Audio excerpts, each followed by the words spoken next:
Hey guys, what's up? Meron tayo ditong Hyundai i30. So concern nito is di gumagana yung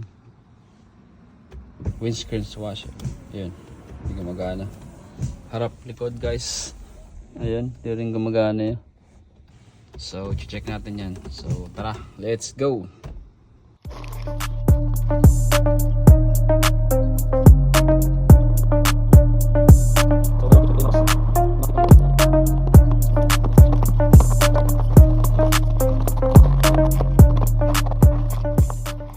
Go directly to the motor because the fuse are good. So check the supply. It's one harness, one connector, one is the front one and on the rear one. So we go to the check the supply, if there's a supply. Checking the rear one. So I got 12 volts, so it means the lines is good. Motor guys, so dalawa yung kwan yan, dalawa yung purpose niyan sa isang motor, front and rear. So kung makikita nyo, ito yung hose nya sa likod, ito yung hose nya sa harap. So yan yung tatanggalin natin. Ito yung hose.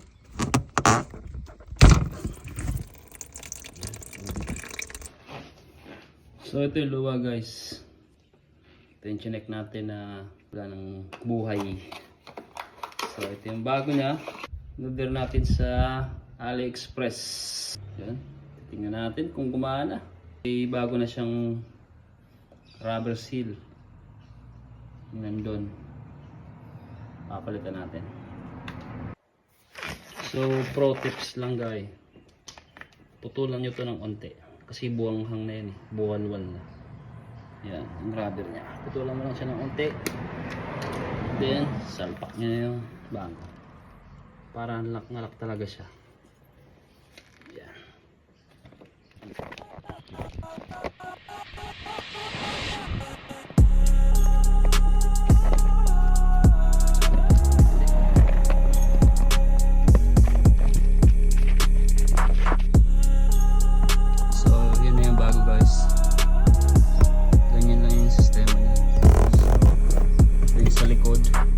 Supply. Ito yung sa harap na supply. So ayan, 3 pin socket lang yan. Ayan. So yan na yun, chinek natin. So testingin natin.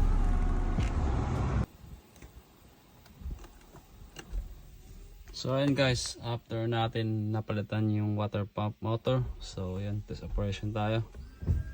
So ayan, working na siya. Dalawang jet gumagana. Plus yung sa likod guys.